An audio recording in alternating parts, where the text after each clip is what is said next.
Muy buenos días a todos. Un cordial saludo a todos los oyentes de Radio María. Un día más, con la gracia del Señor, proseguimos con el comentario del Catecismo de nuestra Madre, la Iglesia Católica.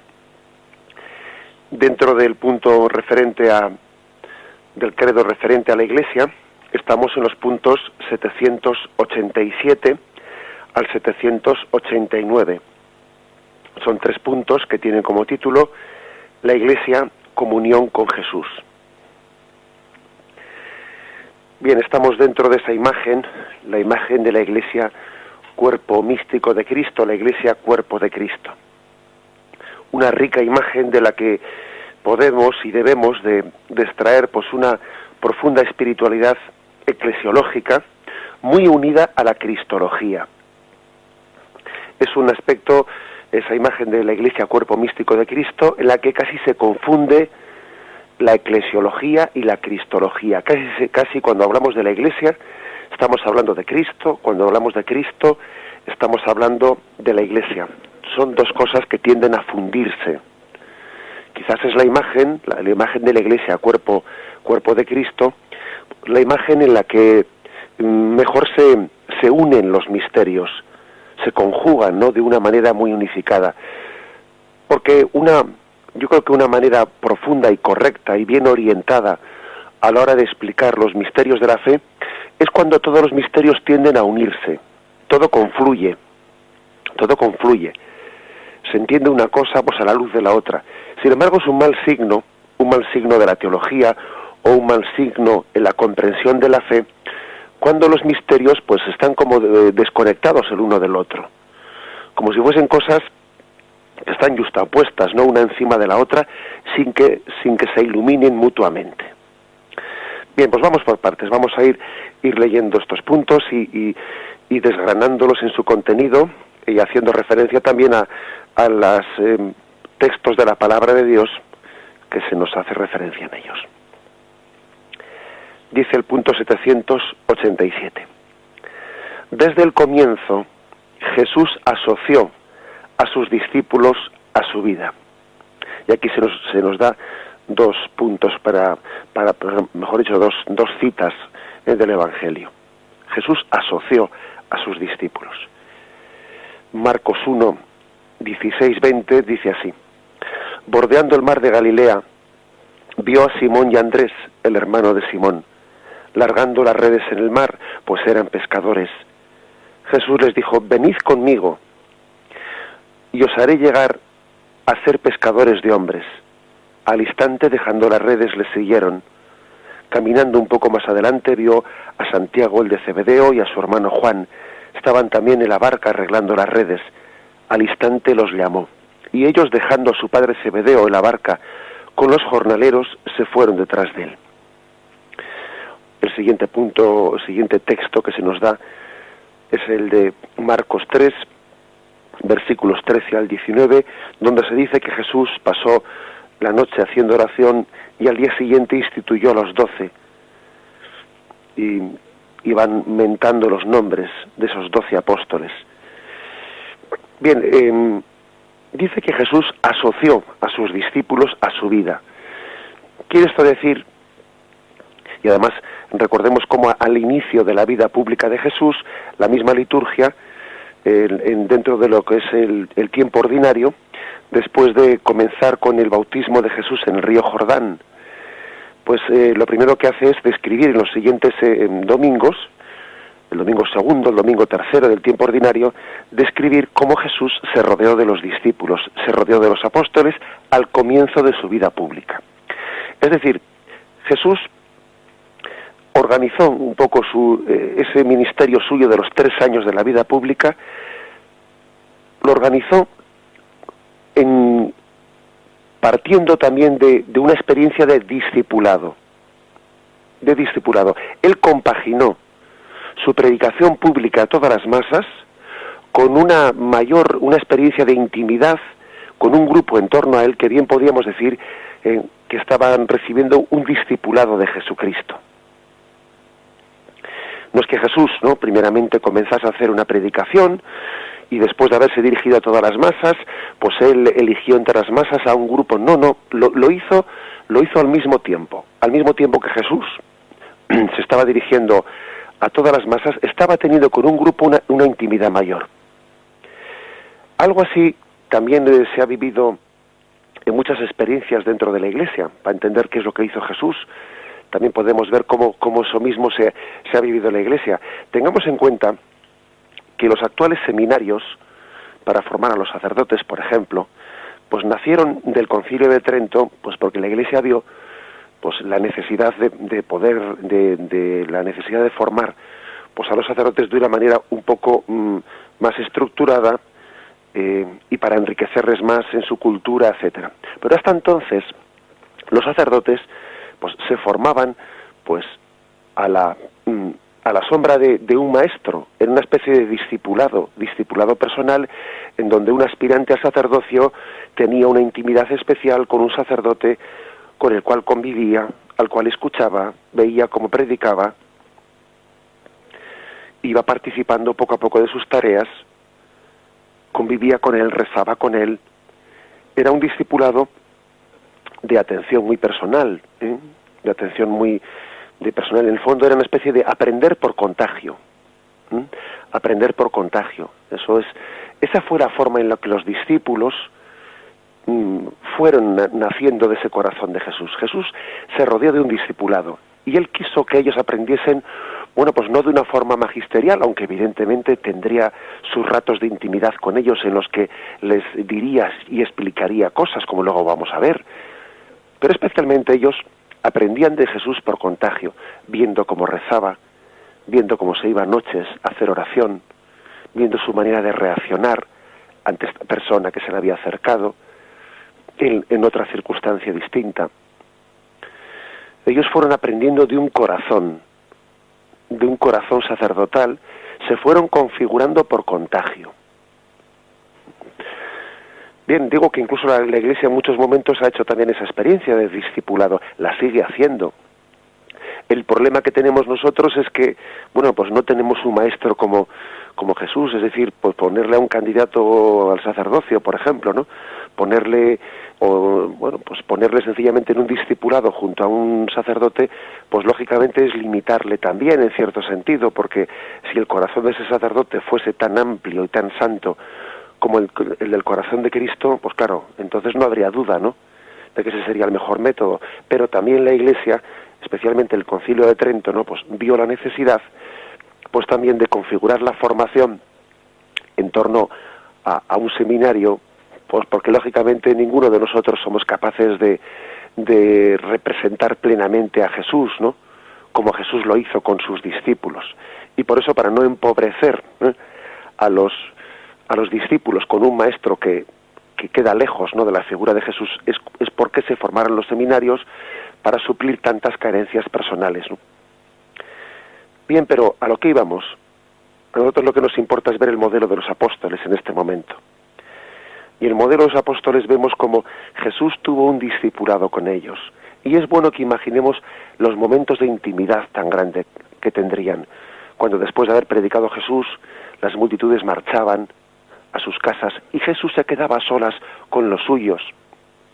Y lógicamente comentarían cosas.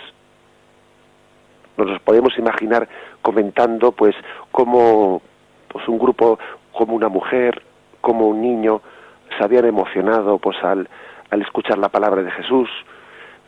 Los discípulos estarían impresionados de ver las reacciones, ¿no?, tan profundas que la predicación de la palabra de Jesús iba creando en su entorno. Lo comentarían, preguntarían sus dudas. Jesús con paciencia escucharía sus dudas y se las iría poco a poco explicando. Dice más este punto del catecismo.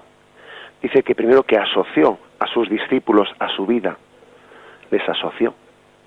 Y ahí no había, para entendernos, no había una especie de vida independiente de Jesús. Jesús no tuvo una vida independiente de los discípulos, es decir, estaba continuamente en medio de ellos. Él no tenía, para entendernos, un metro, como se dice popularmente, no tenía un metro cuadrado para él, no, dormía con ellos, no tenía él habitación aparte, no tenía tiempo aparte para él. Su tiempo era para Dios su Padre y al mismo tiempo para su Padre Dios y al mismo tiempo para esos discípulos. No había vida independiente, él no tenía un horario, no, sino que su vida era convivir en presencia de Dios Padre y convivir con esos discípulos. Dice, les reveló el misterio del reino. Se lo reveló. Y aquí hace referencia a Mateo 13, versículos del 10 al 17. Y acercándose los discípulos le dijeron, ¿por qué les hablas en parábolas? Él le respondió, es que a vosotros se os ha dado el conocer los misterios del reino de los cielos, pero a ellos no. Porque a quien tiene se le dará y le sobrará, pero a quien no tiene, aun lo que tiene se le quitará. Por eso les hablo en parábolas, porque viendo no ven, y oyendo no oyen ni entienden. En ellos se cumple la profecía de Isaías, oír oiréis, pero no entenderéis, mirar miraréis, pero no veréis. Porque se ha embotado el corazón de este pueblo, han hecho duros sus oídos, y sus ojos han cerrado, no sea que vean con sus ojos, con sus oídos oigan, con su corazón entiendan y se conviertan, y yo los sane. Pero dichosos vuestros ojos porque ven, y vuestros oídos porque oyen. Pues os aseguro que muchos profetas y justos desearon ver lo que vosotros veis, pero no lo vieron, y oír lo que oís, pero no lo oyeron. Curioso este pasaje de Mateo 13, versículos del 10 al 17, que nos cita este punto del catecismo, en el que dice que Jesús reveló el misterio del reino a sus discípulos, a ese discipulado que tenía en torno a él. Se lo reveló especialmente utilizando parábolas.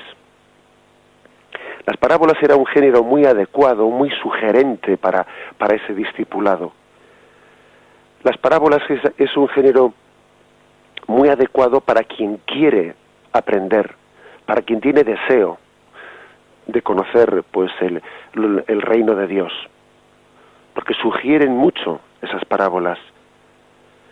Sin embargo, las parábolas, al contrario, pues pueden ser un género de expresión más bien oscuro y fastidioso para quien no tiene deseo de conocer o no tiene el corazón abierto.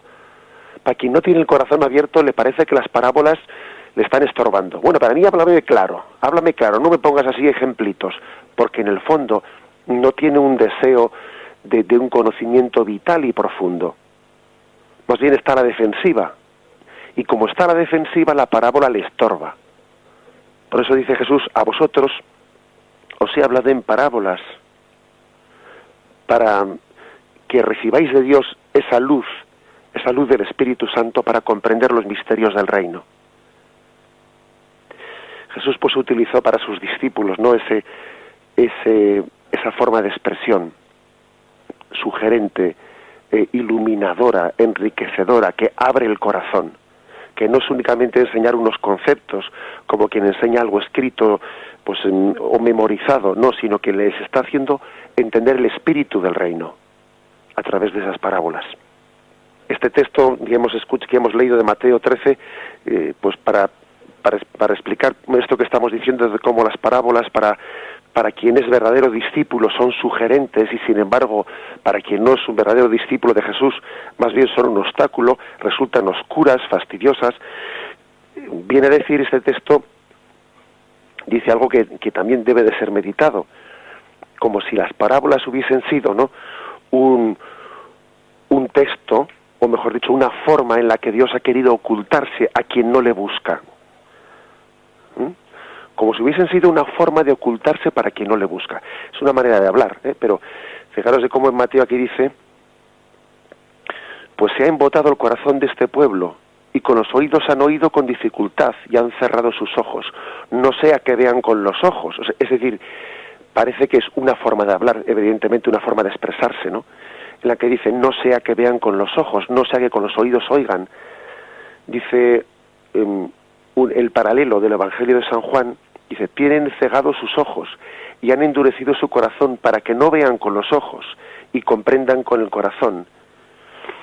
Algo parecido también en el Antiguo Testamento, se expresa cuando dice la Sagrada Escritura, dice que Yahvé endureció el corazón del faraón para no hacer caso, ¿no?, a la petición que le hacía Moisés de que le dejase sacar el pueblo de Israel, dejarle salir de Egipto. Dice, Yahvé endureció el corazón del faraón. Bien, es una manera de hablar, evidentemente.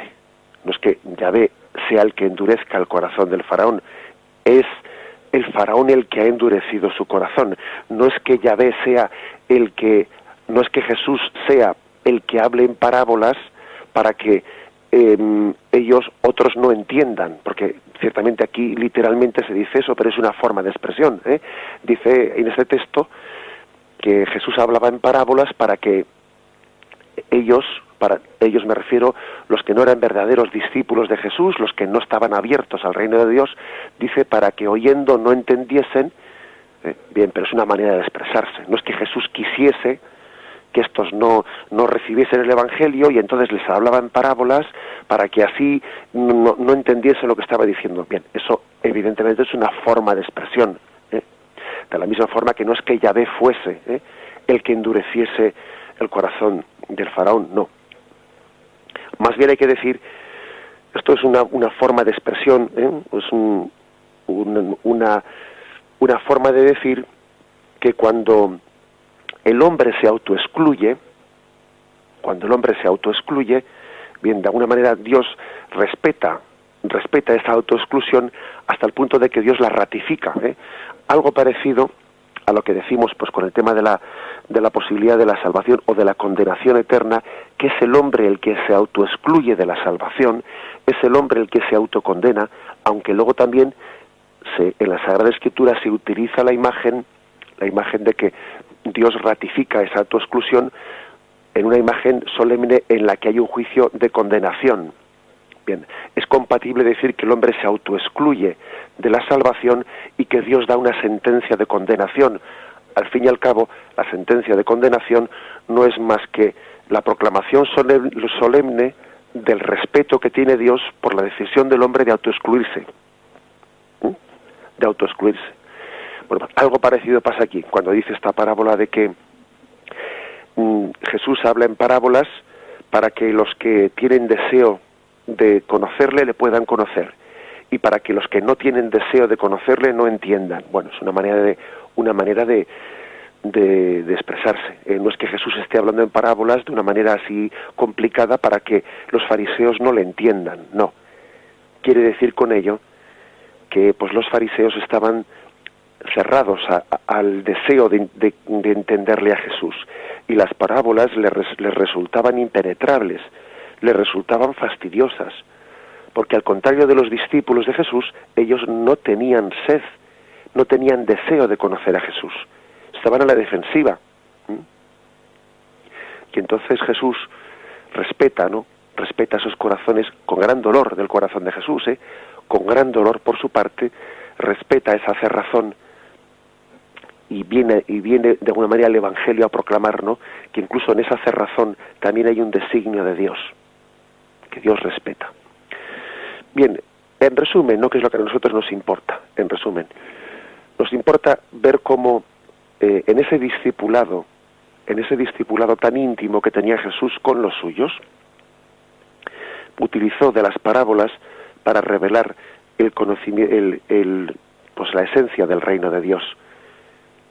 Un género de expresión especialmente adecuado, sugerente, para aquellos que tenían hambre de la verdad, hambre del conocimiento de Cristo. Se dice que no hay razones para quien no quiere entender. Es verdad. Por eso algunos se cerraron ante esas parábolas. Sin embargo, bastan una sugerencia para quien está deseando entender. Y esa sugerencia era la parábola. Así como no hay razones para quien no quiere entender, una pequeña luz es capaz de abrir un horizonte nuevo. Y esa pequeña luz, esa gran luz, eran las parábolas, en torno a las cuales los discípulos de Jesús, los apóstoles y el resto de los discípulos iban entendiendo y comprendiendo internamente pues el reino de Dios que Jesús les estaba explicando. Vamos a meditarlo un momento y continuamos enseguida.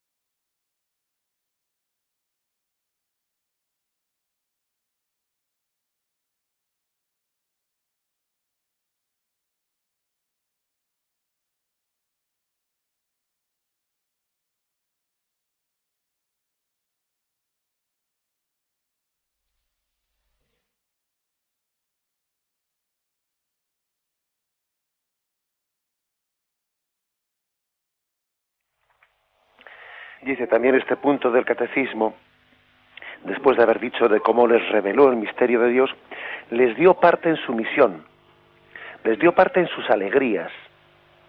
Jesús compartió sus alegrías con ese discipulado. Y pone el texto de Lucas 10, versículos del 17 al 20. Regresaron los 72 alegres.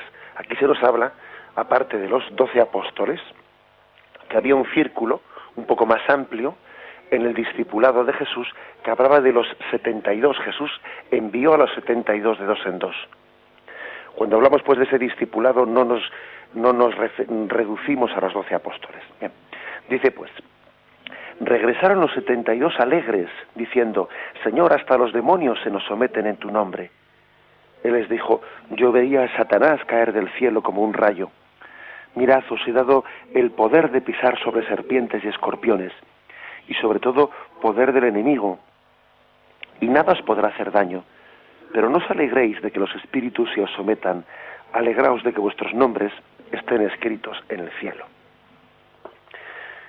Qué gran gozo había, ¿no?, en torno a esos discípulos, cuando Jesús, después de haber estado con ellos tiempo, ¿no?, tiempo hablándoles, tiempo viendo en Jesús, aprendiendo de verle, aprendiendo de estar con él, en un momento determinado los envió de dos en dos a predicar, y tuvieron como su primera experiencia apostólica, y venían contentos y radiantes de alegría, porque veían que lo que Jesús les había enseñado, pues tenían la capacidad de ponerlo en práctica. Y le dicen a Jesús con gozo, hasta los demonios se nos sometían. Ellos repetían esos exorcismos que habían visto realizar a Jesús y eran efectivos, y estaban sorprendidos ellos mismos de cómo habían sido capaces de reproducir, ¿no?, las enseñanzas de Jesús.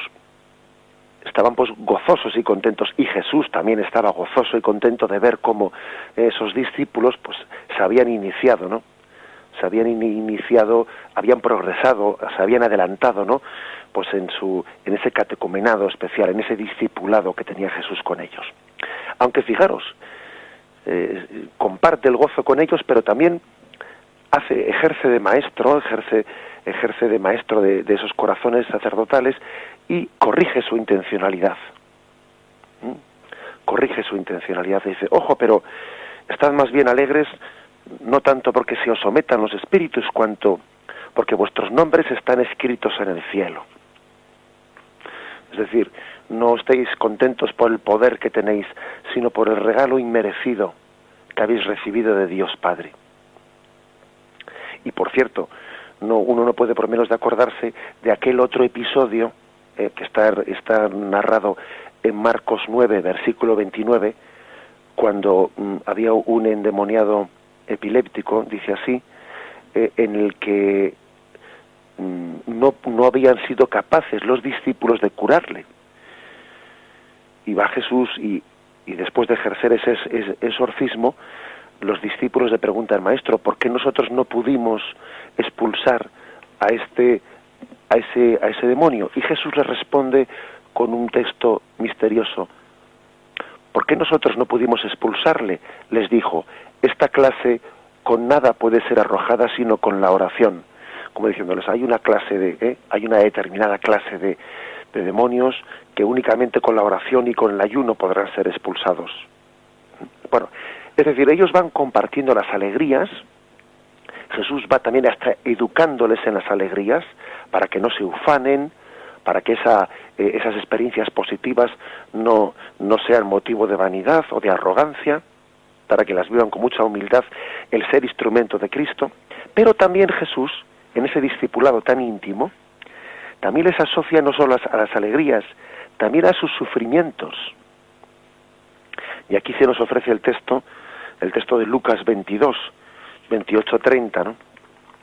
Vosotros sois los que habéis perseverado conmigo en mis pruebas. Yo por mi parte dispongo un reino para vosotros, como mi Padre lo dispuso para mí, para que comáis y bebáis a mi mesa en mi reino, y os sentéis sobre tronos para juzgar a las 12 tribus de Israel. Es decir, que Jesús, con gran agradecimiento, ¿no?, con gran agradecimiento, les dice, vosotros habéis perseverado conmigo en mis pruebas. conozco tu conducta, tu constante esfuerzo, que has sufrido por mi causa sin sucumbir al cansancio. Es decir, eso Jesús lo agradece profundamente, aunque luego tenga cosas que matizar y que rectificar en esos apóstoles, ¿no? Bien, pero eso lo agradece profundamente, porque la amistad muchas veces, los verdaderos amigos se ven en los momentos de persecución, eso lo sabemos todos, y también Jesús se dio cuenta de aquello.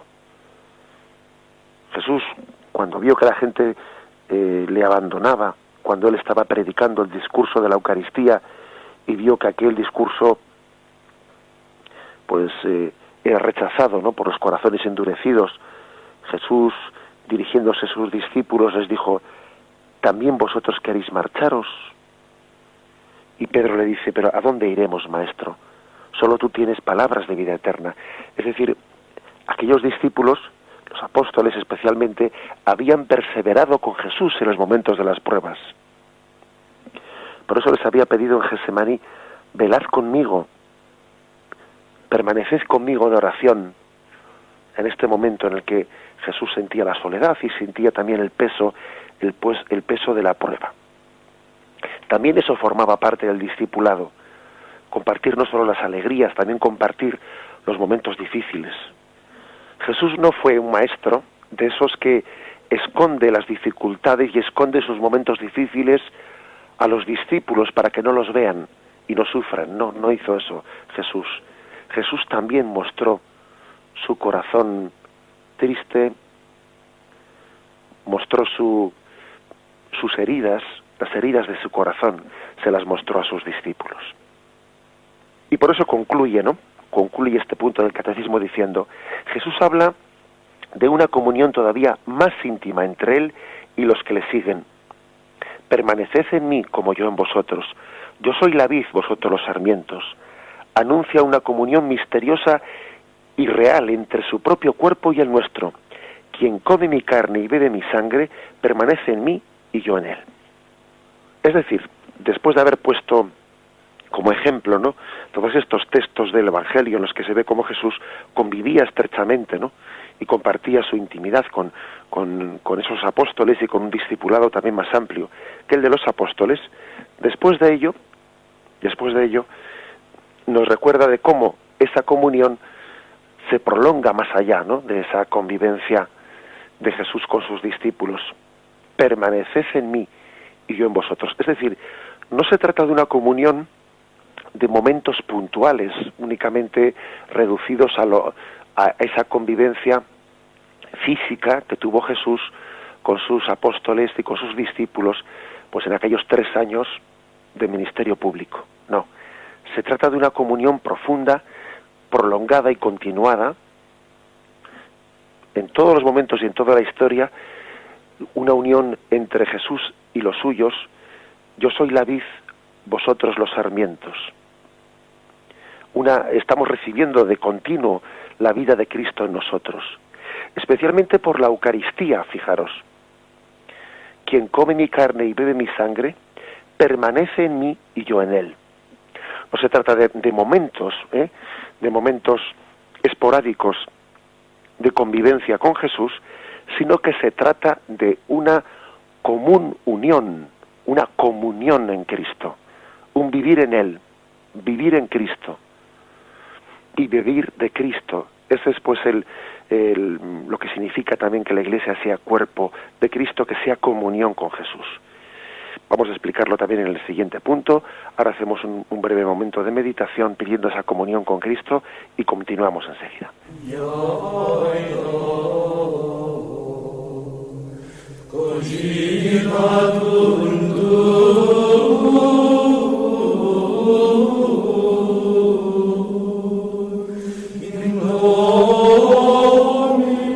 El punto 788 del Catecismo dice así: cuando fueron privados los discípulos de su presencia visible, Jesús no los dejó huérfanos. Les prometió quedarse con ellos hasta el fin de los tiempos. Les envió su Espíritu. Por eso la comunión con Jesús se hizo en cierto modo más intensa. Por la comunicación de su Espíritu a sus hermanos, reunidos de todos los pueblos, Cristo los constituye místicamente en su cuerpo. Se hace referencia a algunos textos como Juan 14, versículo 18. Yo le pediré al Padre y os dará otro Paráclito para que esté con vosotros para siempre. El Espíritu de la verdad, a quien el mundo no puede recibir, porque no le ve ni le conoce. Pero vosotros le conocéis, porque mora en vosotros. No os dejaré huérfanos, volveré a vosotros. Jesús habla de cómo el mundo entendido como, pues, no como la creación, sino el mundo entendido como, pues, lo mundanal, aquello que cierra sus puertas al reino de Dios. El mundo no conoce al Espíritu. Bueno, pues precisamente ese discipulado de Jesús, esa escuela íntima del corazón de Jesús en torno a él con sus discípulos, lo que había hecho, lo que había procurado hacer, lo que había estado moldeando en el corazón de esos discípulos era una apertura al Espíritu Santo. Si los discípulos ahora pueden recibir el Espíritu Santo, es porque Jesús había hecho que ellos conociesen al Espíritu, que tuviesen sed del Espíritu, deseo de recibir el Espíritu. Y por eso él dice, le pediré al Padre y él os enviará al Paráclito. Vosotros ya habéis comenzado a conocerle porque ya mora en vosotros. Jesús ha ido haciendo en sus discípulos, ha ido creando una apertura al Espíritu, ha ido purificándoles de sus apegos y de sus pecados para que estén abiertos al Espíritu, para que no tengan obstáculos en recibir el Espíritu Santo. Ha ido suscitando sed del Espíritu Santo. Es tremendamente importante esto, en ese discipulado. Porque nada es muy difícil, dar el Espíritu a quien no tiene sed de recibirlo. Todos hemos visto qué pequeña tortura es cuando alguien tiene que darle de comer o de beber a un niño que no tiene hambre y no tiene sed y no abre la boca y se resiste a ser alimentado. Eso es una pequeña tortura. Pues algo así, mucho más, ¿no? Tiene que ser para el Señor, pues el obstáculo, ¿no? de que los corazones no estén abiertos a recibir el Espíritu.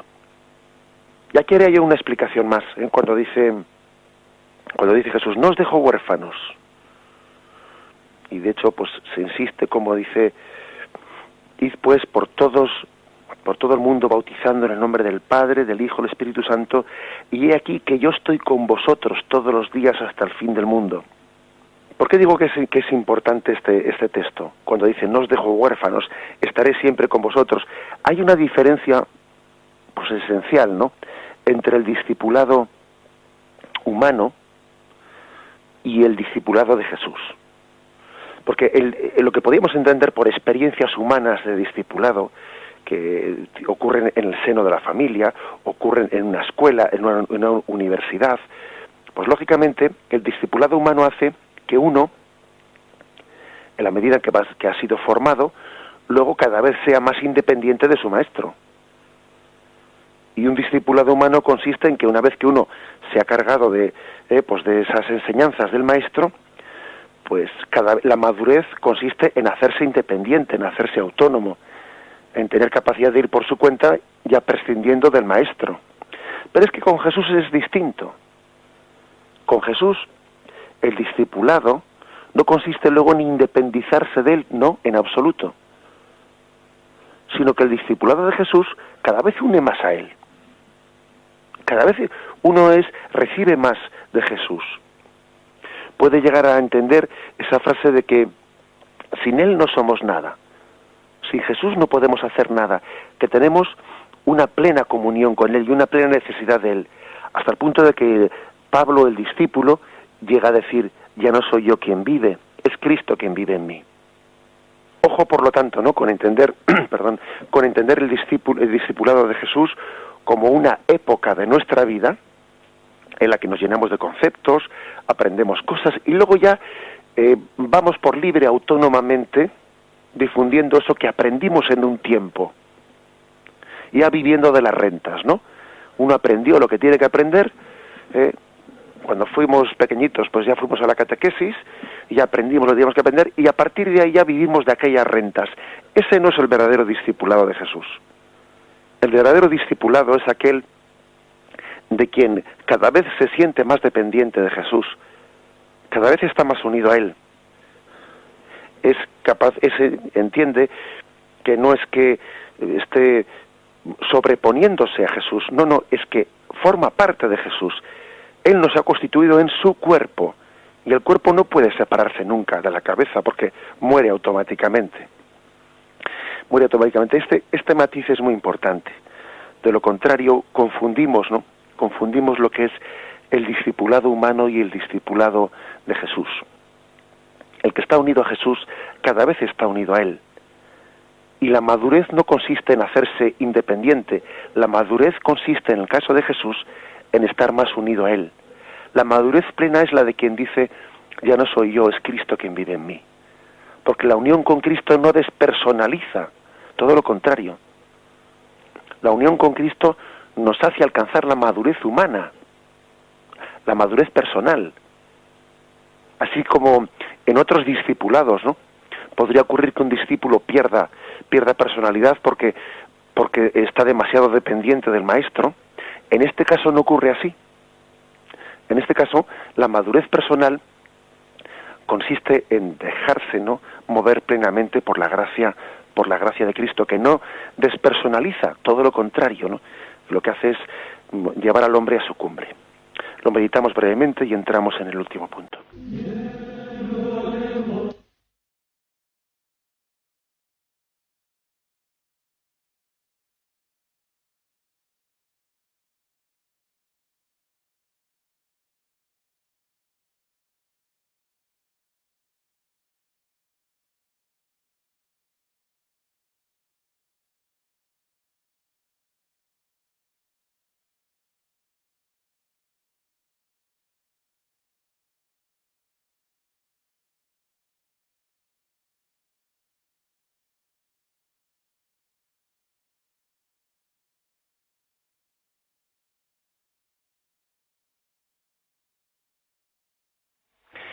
Y dice el punto 789. La comparación de la Iglesia con el cuerpo arroja un rayo de luz sobre la relación íntima entre la Iglesia y Cristo.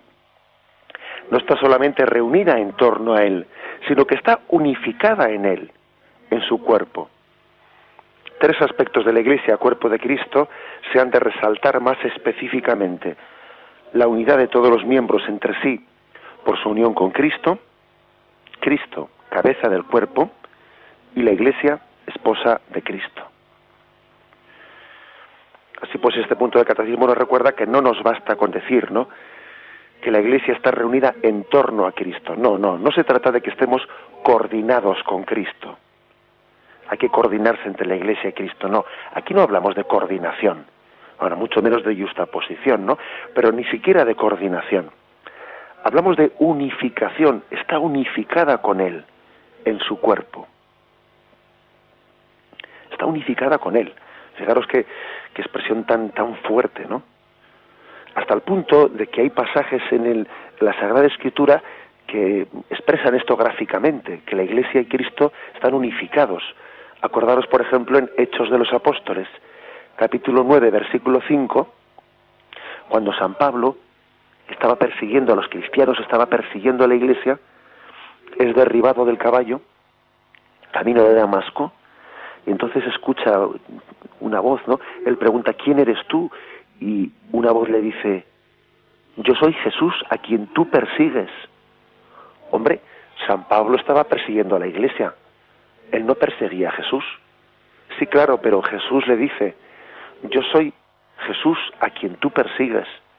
Es decir, persiguiendo a la Iglesia, aun sin saberlo, Pablo estaba persiguiendo a Jesús. Es un texto bien claro, ¿no?, de la unificación que hay entre Jesús y su Iglesia. O, por ejemplo, acordaros de Mateo 10, versículo 40, quien a vosotros recibe, a mí me recibe, dice Jesús a sus discípulos. Quien a vosotros recibe, a mí me recibe, igual que quien me recibe a mí, recibe al Padre que me ha enviado. Qué unión tan grande hay, ¿no?, entre Jesús y sus discípulos, que él la compara a la unión que hay entre Jesús y el Padre. Bien, pues acordaros que en el Evangelio de San Juan dice Jesús, el Padre y yo somos una sola cosa. Luego también, en consecuencia lógica, se puede decir, mi Iglesia y yo somos una sola cosa. Puesto que quien recibe a los discípulos de Jesús, a Jesús le recibe. Igual que quien recibe a Jesús, recibe al Padre. Es un misterio, pues, de unión, de unificación. Un misterio de comunión, ¿no? Comunión importante para que lo entendamos. Este punto del catecismo lo desgrana en tres aspectos de la Iglesia como cuerpo de Cristo, tres consecuencias, ¿no? Una es la unión de todos nosotros, entre todos nosotros, ¿no? Entre todos los que formamos parte del cuerpo de Cristo. Lógicamente, si estamos todos unidos a la cabeza de este cuerpo místico, lógicamente tenemos que estar unidos entre nosotros. No se puede plantear, ¿no?, una unión de los miembros con la cabeza sin que eso también suponga una unión entre nosotros. Es impensable, ¿no? Cada vez que llamamos a Dios Padre, Él nos responde, ¿dónde está tu hermano? Cada vez que invocamos, ¿no?, pues a Cristo como cabeza, pues estamos dándonos cuenta de que todo aquel que invoca a Cristo como cabeza se hace hermano, ¿no?, de quien está en su misma condición. El segundo aspecto es Cristo, cabeza del cuerpo. Nosotros no somos un cuerpo sin cabeza. Permitidme la broma de decir que a veces se llama, este es un cabezón. Bueno, pues la Iglesia tiene un gran cabezón, permitidme la broma. Pues claro que este es un cuerpo que no se está embelesando de decir, mira qué cuerpo tan bonito, mira qué cuerpo tan proporcionado. Hay gente que pues que mide la belleza desde las proporciones del cuerpo. No, nosotros medimos la belleza del cuerpo sobre todo desde la cabeza. Si nos llaman cabezón, pues mejor, porque nuestra cabeza es Cristo. Nosotros no nos centramos en la belleza, en las proporciones del cuerpo, que no. La belleza de la Iglesia está en su unión con su cabeza. Y por último, el tercer aspecto, la Iglesia esposa de Cristo. La belleza de la Iglesia está en su desposorio con Cristo. La belleza de esta esposa es su esposo. Ese es el resultado. Recuerdo también una anécdota y termino con ella. Una anécdota de un joven cuya hermana pues profesaba de religiosa de clausura, ¿no? Y estaba en el día de su profesión, de la profesión de sus votos, de su desposorio con Cristo, ¿no? Y a este joven alguien le dijo, con mucha chispa, le dijo, estarás contento con el cuñado que vas a tener. Le decía, haciendo referencia a que su hermana se desposaba con Cristo, estarás contento con tu cuñado. Pues verdaderamente esta es la hermosura de la Iglesia.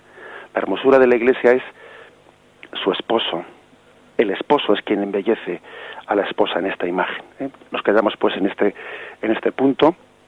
Continuaremos Dios mediante a partir del punto 790. Damos paso ahora a la intervención de los oyentes llamando al teléfono 917 107 700, 917 107 700. Podéis llamar para hacer vuestras preguntas o vuestras aportaciones.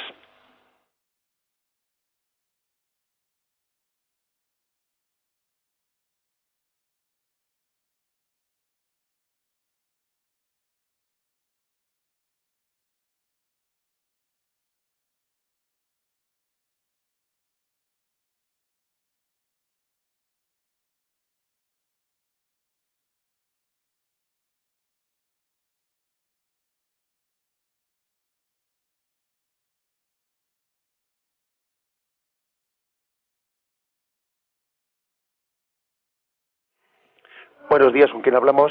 Sí, bueno, pues nada más que Jesús nos decía cómo formó a los apóstoles con instrucciones y con su misma vida, con su ejemplo. Ellos lo veían, incluso la multiplicación de los panes, pues la hacían con él, en fin, con la distribución, vamos. Entonces, había sacerdotes, nos dice, que formaban ellos a algunos seminaristas, algunos formados, algunos futuros sacerdotes. Entonces Jesús y el seminario, pues hace lo que hacía Jesús, no solamente instruirles, sino también en grupo, que quizás sea importante, nada más peregrinación. Pues sí, señor. Sí.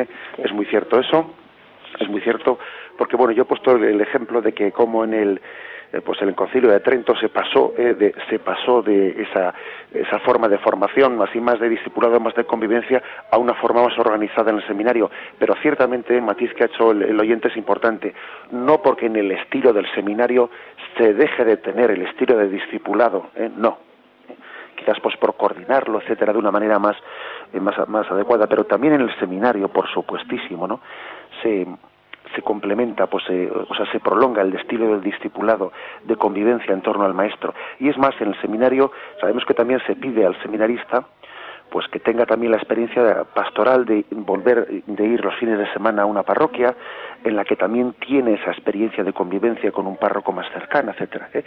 Por supuesto que el seminario prolonga también, ¿no?, esa imagen de el discipulado que tuvo Jesús en torno a sus discípulos, a sus apóstoles.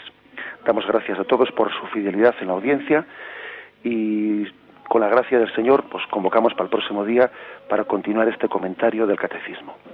Alabado sea Jesucristo.